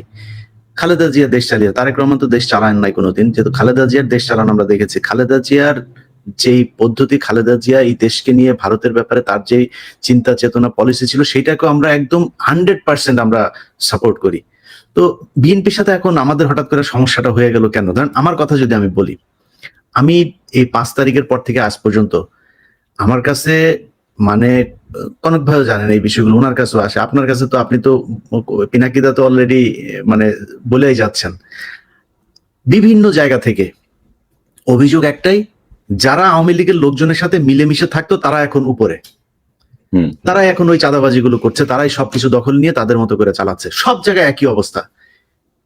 বিশ্বাস করেন বিএনপির ভাইয়েরা, আমার কাছে যত জেলার যত আসনের খবর আমার কাছে এসছে, আমি যদি একটা একটা করে খালি আমার আসনের কথা বলি, আমার চুয়াডাঙ্গারই যে অবস্থা, সেটা নিয়ে আমার সবকিছু করা শেষ, নিউজ বানানো শেষ, খালি দিচ্ছি না আপনাদের জন্য। কেন জানেন? কারণ আমরা যদি এখন বিএনপি কেই করি, ধরেন বিএনপি চাঁদাবাজি নিয়ে কথা হচ্ছে, আপনি অস্বীকার করতে পারবেন? আমরা বলি না, আমার চ্যানেলে আমি মনে হয় না আমি কেউ কোনোদিন শুনেছেন আমার মুখ থেকে আমি বলেছি যে বিএনপি চাঁদাবাজি করছে, কিন্তু করছে না। আপনি নিজে চিন্তা করেন না, আজকে দেশের যে অবস্থা, ডক্টর মোহাম্মদ ইউনূস থাকবে না, একটা নির্বাচন দিবে, আপনাদের একটা শক্তিশালী একটা অপোজিশন আছে, আপনাদের সেই কম্পিটিটররা এত শক্তিশালী যে সোশ্যাল মিডিয়াতে যদি আপনি আজকে জামাত ইসলামের একটা পোস্ট করেন, বিএনপির একটা পোস্ট করেন, আমি মানে মিথ্যা কথা বলছি না, আমি একদম সত্য, আপনারা দেখেন সোশ্যাল মিডিয়াতে সব জায়গাতে দেখি বিএনপির লোকজন ওইখানে হারে। হয়তো হইতে পারে যে শিবিরের লোকজন বোধহয় বেশি এই অ্যাক্টিভ সোশ্যাল মিডিয়াতে, হইতে পারে, এটা একটা কারণ। কিন্তু আপনার মাঠের কথাও তো চিন্তা করতে হবে, একটা অপোজিশন তো আছে, এরকম তো না যে শেখ হাসিনার মতো 2014, 18, 24 নির্বাচনের মতো আপনি নির্বাচন করবেন, সেটা তো সম্ভব না। আপনাকে তো ফাইট করতে হবে। যদি ফাইট করতে চান, যেই এলাকায় গিয়ে আপনি ভোটটা চাবেন ওই বাজারটাই যে একটু শোনেন তো মানুষের কাছে যে কারা চাঁদাবাজি করছে। আপনি ধরলাম আপনি আপনার দল খুব ভালো, কোনো সমস্যা নেই, আপনার দলের নাম ভাঙাচ্ছে তো। তারেক রহমান লন্ডনে বসে থেকে তারপরে তার কাছে যেটারই খবর আসে সে ওইটাকে বহিষ্কার করে। ইলিয়াস আমি একটু যোগ করি, আপনারা দেশে থেকে কি করেন? ইলিয়াস আমি একটু যোগ করি, গত 8 মাসে প্রায় 1700 নেতাকে বহিষ্কার করেছে বিএনপি। কিন্তু হ্যাঁ। বিভিন্ন জায়গা থেকে অভিযোগ আছে যে ভাই অনেকেই করছে যাদের কোনো পদ নাই, যাদেরকে বহিষ্কারের কোনো সুযোগ নেই। এবং তারা আওয়ামী লীগ করতো, তারা আগে আওয়ামী লীগের সাথে ছিল, সেই মানুষগুলোকে কি করছেন। এখন এই যে জিনিসগুলো হচ্ছে, এটা তো আপনার দলের সমস্যা হচ্ছে। আমরা তো চাই যে বিএনপি ক্ষমতায় আসুক, কারণ হচ্ছে বাংলাদেশের ভারতের ব্যাপারে বিএনপির যে অবস্থান, আমাদের অবস্থান সেম। আমরা তো চাই আপনারা আসেন, কিন্তু আপনারা যদি নাকি দেশের ভেতরে আপনাদের এই ইমেজ তৈরি করেন, তাহলে তো আপনাদের সমস্যা হবে। আপনাদের সমস্যা হলে আমাদের সমস্যা হবে। যে যেইভাবেই বলেন, ডক্টর ইউনূসের অনেক বিষয়ে আমার এই মন্ত্রিসভা, ওনার যে উপদেষ্টা পরিষদ, আমি ফারুকি, তারপরে হচ্ছে গিয়ে আসিফ নজরুল, এদের কিনা আমার একদম চরম আপত্তি আছে। আমাদের অনেকে সারা দেশের মানুষের আছে আপত্তি, আমরা ওইখানে তাদের নিয়ে সমালোচনা করি। কিন্তু দেখেন এই যে আজকে যে আলোচনা, এই আলোচনার ভেতরে আমরা ডক্টর মোহাম্মদ ইউনূসের ব্যাপারে একটা বাজে কথা বলেছি। তার যে আমরা ফেসবুকে পোস্ট করেছে, চীনে গিয়ে তার যে সফলতা, থাইল্যান্ডে গিয়ে তার যে সফলতা, দেশে যে সফলতা দেখাচ্ছে, রিজার্ভ নিয়ে, ঈদ নিয়ে, মনে হয় আজকে জীবনের প্রথম পুলিশ নিয়ে ভালো একটা রিপোর্ট করেছে। আমি কালকে আমার এখানে পোস্ট করেছি। কেন করলাম? এই সরকারকে আমরা চাই হাসিনা ছাড়া একটা অবস্থা বাংলাদেশে বিরাজ করুক। এখন আপনারা যদি মনে করেন, আপনাদের বিএনপির দেখেন কথাবার্তাগুলো দেখেন, আমরা ভারতের সাথে সমস্যা চাই না, আমরা আওয়ামী লীগের চাই না, আওয়ামী লীগ নিষিদ্ধ হোক চাই না। এটা নিষিদ্ধ হওয়া, আওয়ামী লীগের বিএনপির এবার এমপি হবে এরকম লোকজনও টকশোতে যায় বলছে, উনারা কারা আওয়ামী লীগকে নিষিদ্ধ করা? মনে হচ্ছে উনি আওয়ামী লীগের একজন লোক। আপনাদের কথা তো জনগণের বিরুদ্ধে যাচ্ছে। আমি তো ফারজানা রূপা না, আমি তো শাবান মাহমুদ না, আমি ইকবাল সুবানো না।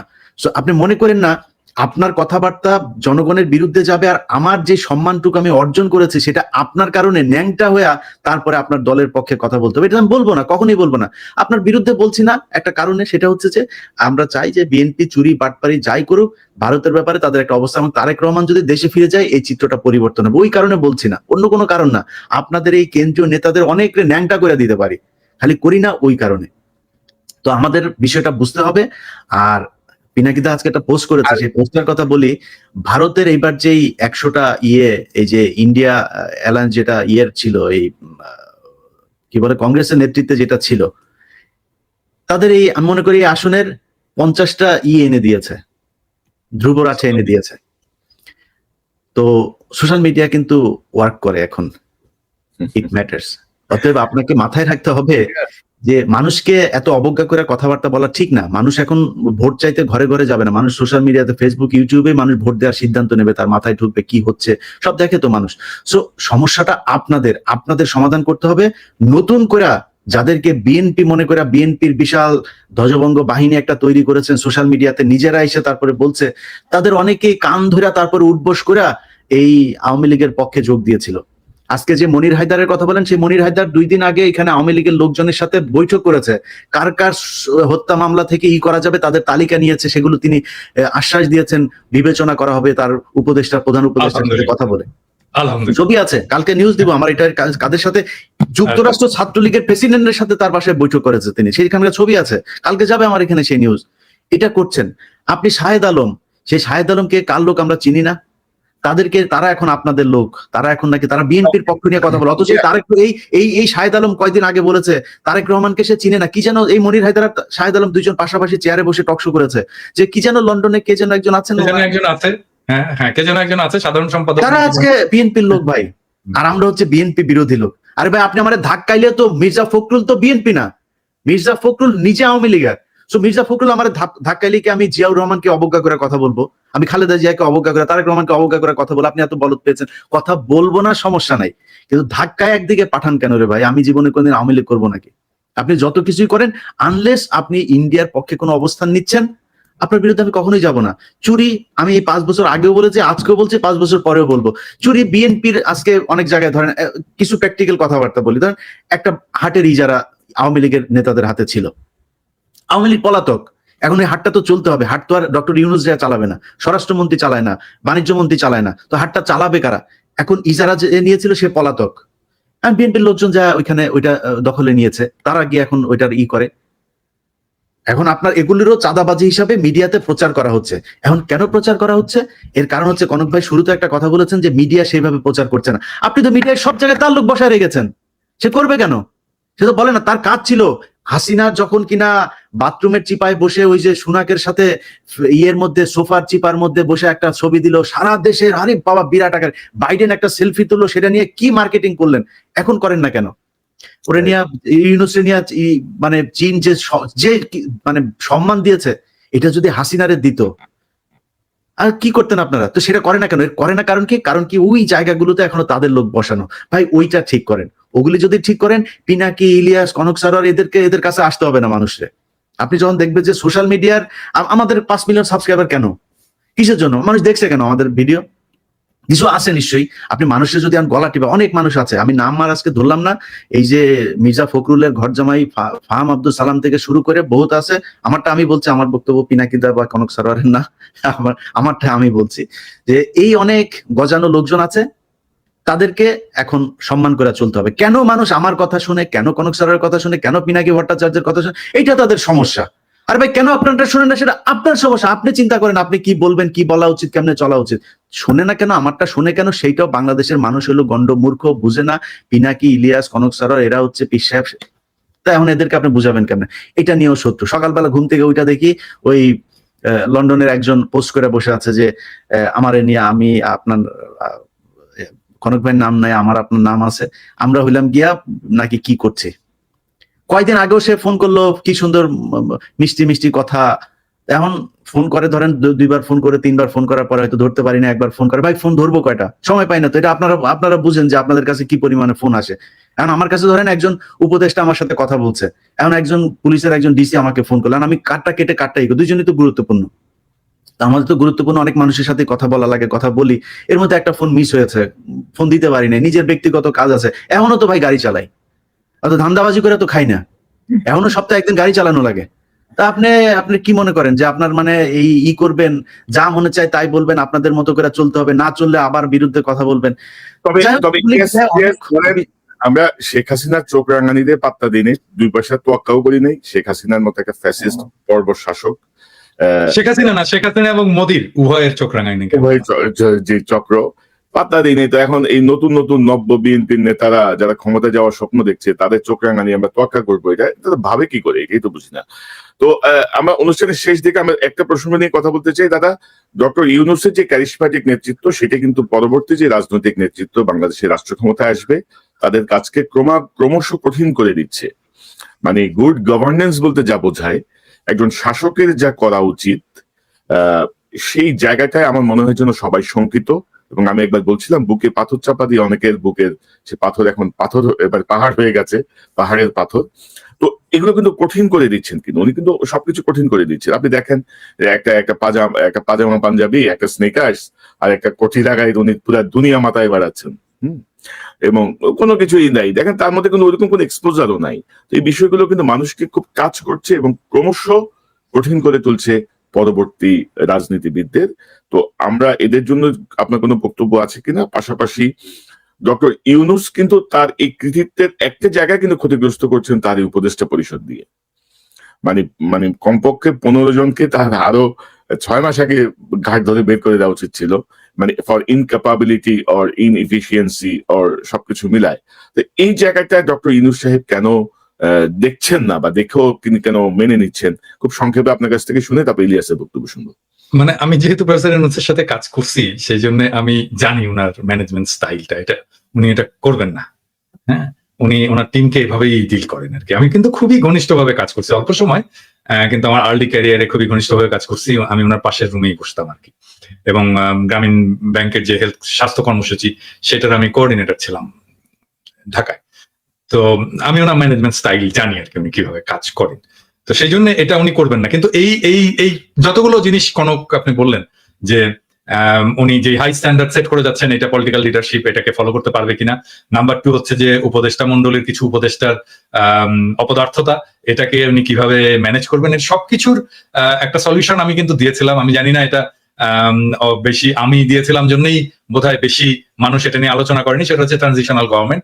যে ট্রানজিশনাল গভর্নমেন্টে সব রাজনৈতিক দলের প্রতিনিধিত্ব থাকবে এবং এই উপদেষ্টা পরিষদে বেস্ট পারফর্মিং উপদেষ্টারা থাকবেন, আর রাজনৈতিক দলগুলো থেকে বিভিন্নভাবে বিএনপি হোক, জামাত হোক, এমনকি সেটা এনসিপি হোক, তারপর এবি পার্টি হোক, এমনকি নূরের দল, বাম, যারাই হোক, সবাইকে মিলে একটা নতুন মন্ত্রিসভা তৈরি করা এবং যেই ইয়েতে উপদেষ্টা পরিষদে তারেক রহমানের অন্তর্ভুক্তি উপপ্রধান উপদেষ্টা করে।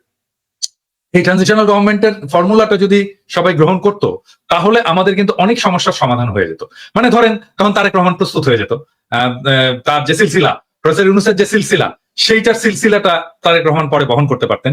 ট্রেন্ড হতেন প্রফেসর ইউনূস কিভাবে রাষ্ট্র চালাচ্ছেন, কার সাথে কার কি সম্পর্ক, সেই সম্পর্কটাকে উনি ট্রান্সফার করে দিয়ে যেতে পারতেন তারেক রহমানের কাছে। এবং তারেক রহমানের ইমেজের যদি কোনো সময় আছে, কিছু প্রবলেম তো আছে, ইমেজের প্রবলেম আছে, সেটা তৈরি হোক অথবা সত্য হোক, সেই ইমেজটা ক্লিন আপ হয়ে যেত এই সময়ের মধ্যে। ওনার নেতৃত্বের গুণাবলী বিকশিত হতো এবং আমি অপদার্থ উপদেষ্টাদেরকে বের করে দিতে পারতাম। বিএনপিরও যারা মন্ত্রী হতে চায়, যারা ক্ষমতায় আসতে চায়, তারাও ক্ষমতার স্টেক পেলো, ভাগ পেলো। তারা ক্ষমতায় এসে তাদের কাজ দেখাতে পারলো যে তারা কেমন ইয়ে করবে। আবার আরেক দিক থেকে দায়টা কিন্তু পুরোপুরি প্রফেসর ইউনূসের, বিএনপি কে নিতে হচ্ছে না। কিন্তু যদি এটা ফেলও করে তাহলে দায়টা প্রফেসর ইউনূসেরই থাকে।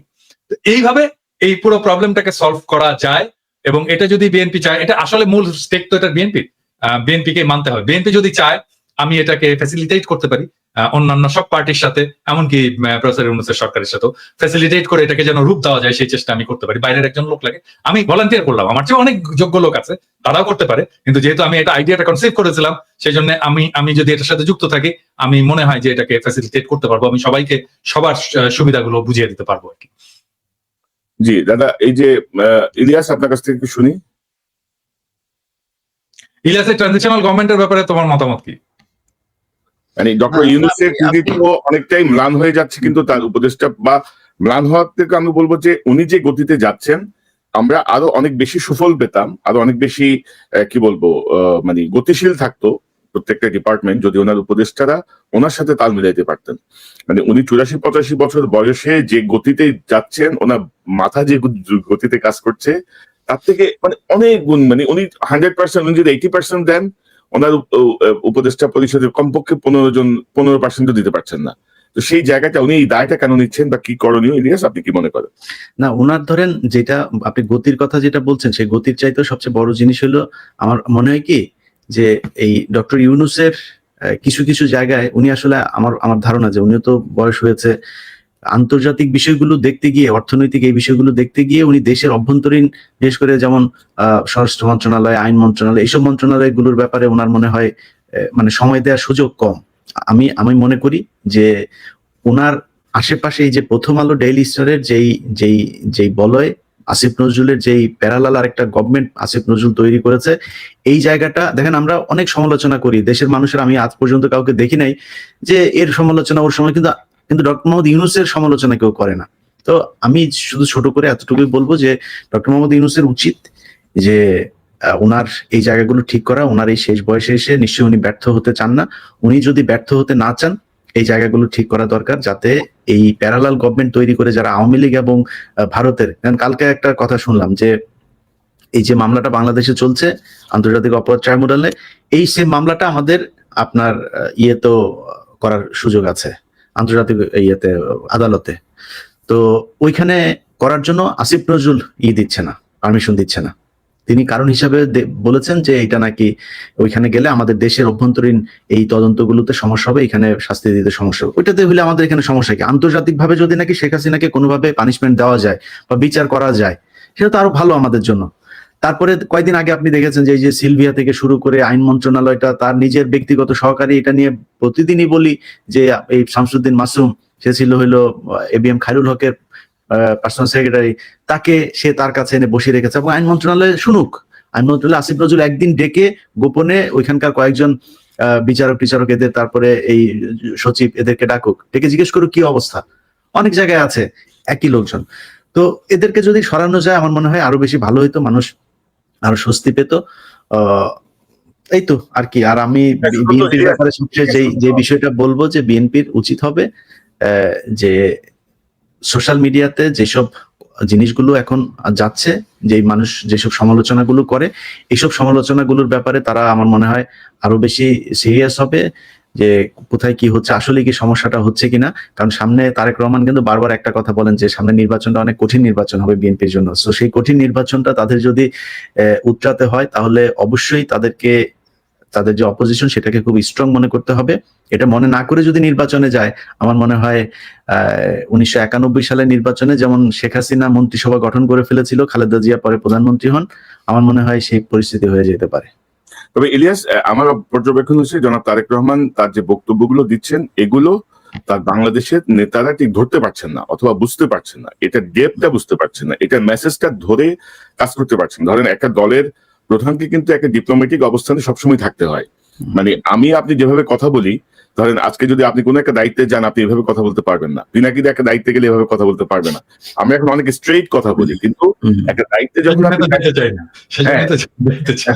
তখন আপনাকে একটা ডিপ্লোম্যাটিক অবস্থান নিতে হবে। এবং আপনি যেটা বলছিলেন, শুধু আসিফ নজরুল পিএস না, প্রধান বিচারপতি যিনি পিএস, তারা তিন বন্ধু মিলে এখন সুপ্রিম কোর্ট এবং আইন মন্ত্রণালয় চালাচ্ছে। আর আমরা অনেক কথাই বলছি, পিনাকিদা একটা কথা বলে না, ওই যে ইংরেজিতে যেহেতু বলছে নিশ্চয়ই ঠিকই কইছে।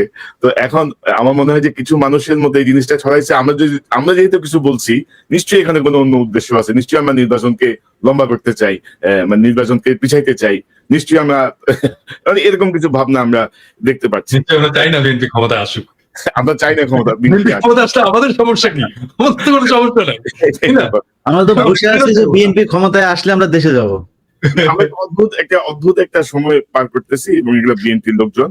আর ধরেন একটা খবর দিতে চাই দাদা, যেটা মির্জা আব্বাসের যে আস্থাশীল যেই আপনার বাংলাদেশের যে মিডিয়া যাদের জবাবদিহিতে আছে, তাদের তো অনেক নিউজ এখন পর্যন্ত দেয় না। তো জাস্ট দর্শকদেরকে বলি, একটু পরে আমি হয়তো আমার ফেসবুকে বিস্তারিত দিব। গতকাল 5 জন সেনা কর্মকর্তাকে মানে সেনা হেফাজতে নেওয়া হয়েছে, অ্যারেস্ট করা হয়েছে, যে যাদের কথা আমরা বারবার বলছিলাম। তার মধ্যে আছেন ব্রিগেডিয়ার ইমরান হামিদ, তৎকালীন 46 ব্রিগেডের কমান্ডার, আছেন মানে তৎকালীন মানে হচ্ছে জুলাই আগস্ট ওই সময়টায় কর্নেল আব্দুল্লাহ আল মোমেন, তিনি অতিরিক্ত মহাপরিচালক র্যাব, এডিজি তৎকালীন র্যাবের, লেফটেন্যান্ট কর্নেল মোহাম্মদ রিদওয়ানুল ইসলাম, বিজিবির সিও, যিনি গুলি করেছেন, প্রকাশ্যে গুলি করছে সেই CO, major Mohammad Noman Al Faruk, 23 east Bengal regiment, মোহাম্মদপুরে করছে। এই 5 তারিখেও সে গোলাগুলি করেছে। এই 5 জনকে আসলে আপনার সেনা হেফাজতে নেওয়া হয়েছে। তবে সেনা হেফাজতে এই বেসামরিক হত্যাকাণ্ড বা এইসব ঘটনার বিচারের কোন বিধান আছে বলে আমি জানি না। পিনাকিদা নিয়ে বিস্তারিত কাজ করেছে। আমাদের এই হচ্ছে যে এরা যেন পালিয়ে যেতে না পারে, এটা যেন কোনোভাবে পালিয়ে যেতে না পারে, এটা পালিয়ে গেলে এটা ওয়াকারের দায়িত্ব। অনেকে এই বিষয়টা নিয়ে আশঙ্কা প্রকাশ করে মেসেজ দিয়েছেন যে আপনারা একটু কিছু জায়গায় একটু বলেন যেন এরা পালাতে না পারে, কারণ ইতিমধ্যে অনেকেই পালিয়ে গেছে, অনেকে পালিয়ে যেতে দেওয়া হয়েছে। তো দাদা, আর দুটা প্রসঙ্গ জাস্ট উল্লেখ করে আমি অনুষ্ঠান শেষ করব। এই বিষয়টা নিয়ে আমরা নিকট সময়ে আরেকবার কথা বলবো। আমি কদিন আগে, এটা আসলে আলোচনা করা হয়নি, কদিন আগে আমি একটা পোস্ট দিয়েছিলাম, 2 সপ্তাহ আগে, আওয়ামী লীগের নিবন্ধন বাতিল ও রাজনীতি নিষিদ্ধ করার দাবি জানিয়েছেন এনসিপির আহ্বায়ক নাহিদ ইসলাম। আপনি কি দাবি সমর্থন করেন? 2,07,000 মানুষ ভোট দিয়েছে, 90% বলেছেন হ্যাঁ, 9% বলেছেন না, মতামত নেই বলেছেন 2%। আমার মনে হয় যে এই বিষয়টা গুরুত্বের সাথে সরকারের বিবেচনা করা উচিত। পাশাপাশি দাদা, আমি এবং ইলিয়াস আপনাদের দুজনকে অনুরোধ করব, আমি সাম্প্রতিক সময়ে নতুন একটি ক্যাম্পেইন করার চেষ্টা করছি। সেই ক্যাম্পেইনটা আমি যদি আপনাদেরকে একটু দেখাই, আমার মনে হয় যে আমাদের দর্শকরা ইতিমধ্যে অনেকেই রেসপন্স করেছেন আমার ফেসবুকে, এবং আমি আশা করছি যে এই রেসপন্সের পরিমাণ আরো বাড়বে। আমি যদি একটু দেখাই, একটু যদি দর্শক দেন, আমি গত 4 এপ্রিল এই ঘোষণাটা দিয়েছি যে বাংলাদেশের 300 নির্বাচনী আসনে পতিত পলাতক আওয়ামী লীগের নেতাকর্মী, সমর্থক, যে কোনো পর্যায়ে সুবিধাভোগী, ব্যবসায়ী, আমলা, পুলিশ, সেনা কর্মকর্তা, শিক্ষক এবং অন্যান্য কেউ যদি অন্য কোনো রাজনৈতিক দলে যোগ দিয়ে বা নেতার আশীর্বাদ নিয়ে নির্বাচনে অংশ নেওয়ার মহড়া শুরু করে অথবা স্বতন্ত্র প্রার্থী হওয়ার চেষ্টা করে, তাহলে অনুগ্রহ করে কনকসারা নিউজ@gmail-এ বিস্তারিত তথ্য প্রমাণ সহ জানান। জুলাই বিপ্লবের পর অতীতের রাজনৈতিক ধারা বা টাকাওয়ালাদের পুনর্বাসন করা বা সব সরকারের আমলে সুবিধাভোগী ধারার অবসান হতে হবে। পাশাপাশি একবার এমপি ছিলেন এমন ব্যক্তির স্ত্রী, পুত্র, কন্যা, ভাই, বোন, শালা, দুলাভাই ছাড়া আর কেউ নির্বাচনের যোগ্যতা রাখেন না এমন ধারারও অবসান চাই। পিনাকিদা, ইলিয়াস হোসেন, আমি চাই যে এই ক্যাম্পেইনে আপনারাও যোগ দেবেন, কারণ আমরা জুলাই বিপ্লবকে অর্থবহ করতে হলে এই জাতীয় সুবিধাভোগী এবং ধারার অবসান করতে হবে। আপনাদের 30 সেকেন্ড শেষ মন্তব্য দিয়ে আমরা অনুষ্ঠান শেষ করব। সবাইকে ভালোবাসা, আর আমার কিছু নাই। ইলিয়াস? জি, না আপনি ওই আপনার যে এটা বললেন ওইটার সাথে তো অবশ্যই আমাদের আজকের পুরো আলোচনায় এই বিষয়টা আমরা করি নাই। যে জুলাই এই হত্যাকাণ্ডের এই ঘটনায় যারা কিনা হত্যার শিকার হয়েছেন এবং আহত আছেন, তাদের জন্য আমার মনে হয় সরকার কিছুটা উদাসীনতা দেখাচ্ছে কিনা জানি না। সে পরিবারগুলোকে সর্বোচ্চই দেয়া হোক, কারণ তাদের কারণেই আজকে আমরা এই যে নতুন করে কথা বলতে পারছি এবং নতুন করে আমরা নির্বাচনের স্বপ্ন দেখছি তাদের কারণেই। সো তাদের প্রতি সম্মান দেখানো উচিত। আর সবশেষে আপনি যে বিষয়টা বলেছেন যে ওয়াকারের ব্যাপারে, ওয়াকার আমরা যে বিষয়টা মাঝখানে ঘটেছিল যে বিএনপি আমাদেরকে যেভাবে করছে, সেনাবাহিনীর ভেতরেও মনে হচ্ছে একটা পক্ষ আমাদেরকে দেশদ্রোহী বানানোর একটা পায়তারা করছেন। তো আপনাদের ভেতরেও আমাদেরও তো লোকজন আছে, আপনারা অনেকেই চেষ্টা করছেন যে আমরা আমাদের সোশ্যাল মিডিয়া এগুলোকে নিয়ন্ত্রণ করা কিংবা আমাদের ব্যাপারে অন্যদেরকে উস্কে দেওয়ার জন্য এজেন্ট ভাড়া করা, তাদেরকে নিয়মিত মাসিক ভাতা দেওয়া, কাদের দিচ্ছেন এরকম কয়েকজনের নামটাও আমরা জানি। তো আমরা আসলে আমি আমার ব্যক্তিগতভাবে যদি আমার কাছে জিজ্ঞেস করেন, আমি চাই ওয়াকার থাকুক। ওয়াকার সেনা প্রধান হিসাবে ওনার চাইতে আসলে সবকটাকেই তো হাসিনা দিয়ে গিয়েছেন এই জায়গায়। এই জেনারেল যা আছেন, আপনি ওয়াকারের পরে যার কাছে যাবেন সে যে কি হবে সেটাও তো জানি না। সো আমরা চাই, যেহেতু 5 তারিখের একটা কি বলবো যে এটার জন্য ক্রেডিট দিতেই হয়, সেটা তিনি ইচ্ছাই দেখ আর অনিচ্ছাই দেখ সেই বিতর্কেই যেতে চাই না। কিন্তু ওয়াকার যেহেতু 5 তারিখের এই ঘটনাটার সাথে পজিটিভলি ডিল করেছেন, আপনি থাকেন, কোনো সমস্যা নেই। কিন্তু এই যে আলোচনাগুলো হচ্ছে, এগুলো খুব ভালো আলোচনা না যে আপনি একজনকে ডেকে নিয়ে যায় তারপরে ক্যান্টনমেন্টে বলবেন যে এটা করতে, আপনি আপনার লোকজন বিভিন্ন জায়গায় এখনো পর্যন্ত ইন্টারফেয়ার করবে। আওয়ামী লীগের যেসব সাজানো নাটক, জঙ্গি নাটক, এইসব মামলায় যারা আটক, তাদেরকে বের হতে গেলে সেনাবাহিনীর পরিচয় দিয়ে তারপরে হুমকি দিবে, জাজদেরকে হুমকি দিবে, কারা কর্তৃপক্ষকে হুমকি দিবে। এই জায়গাগুলো থেকে সেনাবাহিনীকে বের হয়ে আসতে হবে। আমরা আপনাকেও সম্মান করতে চাই, আপনি সম্মান রাখেন, তবে ইলিয়াসের জায়গায় থাকেন, আমরা সম্মান করবো। কিন্তু অসম্মানের জায়গায় রাখলে আপনি সেনা প্রধান না কে, ওইটা নিয়ে আসলে আমাদের এত বেশি পাত্তা দেওয়ার কিছু নাই। আমরা 5 বছর 10 বছর 15 বছর দেশে যাইনি, দরকার হলে আরো 15 বছর যাব না। আপনি যদি নাকি জনগণের বিরুদ্ধে দাঁড়ান, আমরা আপনার বিরুদ্ধে দাঁড়াবো। মানে ইনক্লুসিভ নির্বাচনের কথা বলা যাবে না। আমরা সেনা প্রধানের কাছ থেকে ইনক্লুসিভ নির্বাচনের কথা শুনতে চাই। আমরা আপনার কাছ থেকে ইভেন আপনার কাছ থেকে কোনো পলিটিক্যাল বক্তব্য শুনতে চাই না। ক্যান্টনমেন্ট থেকে রাজনীতি বাইরে বের হইতে হবে।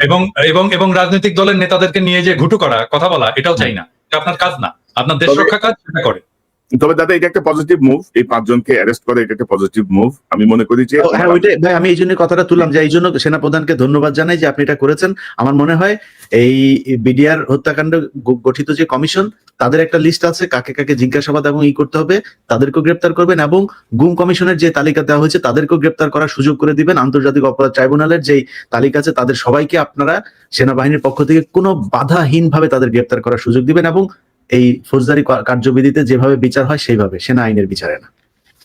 এবং আমি মনে করি, আমরা তো বারবারই বলছিলাম দাদা, মানে 20-25 জন কর্মকর্তাকে বাঁচাতে যে পুরো সেনাবাহিনীর যে ক্রেডিবিলিটি, সেনাবাহিনীর এই ভূমিকা, সেটিকে আসলে ক্ষতিগ্রস্ত করছেন।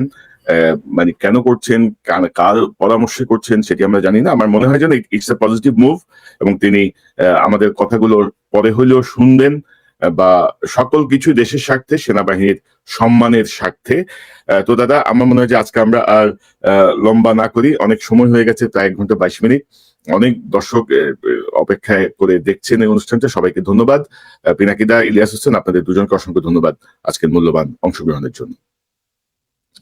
দর্শক, এতক্ষণ যে অনুষ্ঠান শুনলেন, নিশ্চয়ই আপনার এই আলোচনা মর্মার্থ উপলব্ধি করতে সক্ষম হবেন। আমরা যেটি বলতে চেয়েছি, ডক্টর ইউনূসের যে ক্যারিশম্যাটিক নেতৃত্ব, সেই নেতৃত্ব বাংলাদেশের মানুষকে একটু নতুন ভাবে আশা জাগিয়েছে, এবং আমরা মনে করি যে নির্বাচনের ডামাডোল না তুলে ডক্টর ইউনূসের মাধ্যমে আমাদের দেশের যে আবর্জনাগুলো জমেছিল, যেই কাজগুলো রাজনৈতিক সরকারগুলো করতে পারবে না, সেই কাজগুলো ডক্টর ইউনূসের নেতৃত্বে অন্তর্বর্তীকালীন সরকারের মাধ্যমে আমরা যদি সম্পন্ন করতে পারি তাহলে আমরা একটি সুন্দর বাংলাদেশের দিকে যাব। বাংলাদেশের 54 বছর হয়ে গেছে, সেই 54 বছর ধরে গণতন্ত্রের অভিযাত্রা, দুর্নীতির বিরুদ্ধে সংগ্রাম, এই সংগ্রাম ওই সংগ্রাম ক্রমাগত আমরা এগুলো করে গেছি। তো এগুলো থেকে আমার মনে হয় যে বের হয়ে আসার একটি সুযোগ সৃষ্টি হয়েছে। নতুন যে 7 কোটি ভোটার, সেই 7 কোটি ভোটারের কথা মাথায় রেখে আমাদের রাজনৈতিক নেতারা তাদের বক্তব্য দেবেন, তাদের কর্মসূচি ঠিক করবেন, সেটি আমরা প্রত্যাশা করি। আর পাশাপাশি আমাদেরকে গালাগালি করে কোনো লাভ নাই। ইউটিউব থেকে যে টাকা আমাদের আসে ভিউয়ারশিপ থেকে, তার অর্ধেকের বেশি খরচ হয়ে যায় আমাদের পেইড সফটওয়্যারে। আর আমাদের যারা আমাদেরকে ইঙ্গিত করে বিভিন্ন দলের বিভিন্ন নেতা যারা কথা বলছেন, তাদের একটা কমিটি বাণিজ্যের 10 ভাগের 1 ভাগ টাকাও আমরা ইউটিউব থেকে পাই না। এই কথাটি আবারও মনে করিয়ে দিলাম। আমরা বাংলাদেশের পক্ষে কাজ করছি, আমরা বাংলাদেশকে একটি পর্যায়ে নিয়ে যেতে চাই, কোনো দলের পক্ষে কাজ করছি না। হাসিনা হুমকি দিয়ে কিছু করতে পারে নাই, হাসিনা জেলে পাঠিয়ে পারিবারিকভাবে নির্যাতন করে কিছু করতে পারে নাই। আর এখন তো সেই স্বপ্ন অনেক দূরাগত। সো যারা যে জায়গায় আছেন, ভুল বোঝাবুঝির কোনো অবকাশ নাই। দেশের পক্ষে আসুন, দেশের পক্ষে সবাই মিলে আমরা কাজ করি। পাশাপাশি আরেকটি বিষয় আমি বলতে চাই, ডক্টর ইউনূসের ইন্টারভিউ দেখে বা তার কথাবার্তা শুনে যারা বিভ্রান্ত হয়েছিলেন যে এই লোক পারবে না, তিনি তার ক্যাপাবিলিটি ইতিমধ্যে প্রমাণ করে দিয়েছেন। তার সঙ্গে চ্যালেঞ্জে যায় না, তার সঙ্গে ধাক্কা ধাক্কিতে যায় না, আপোষে আসে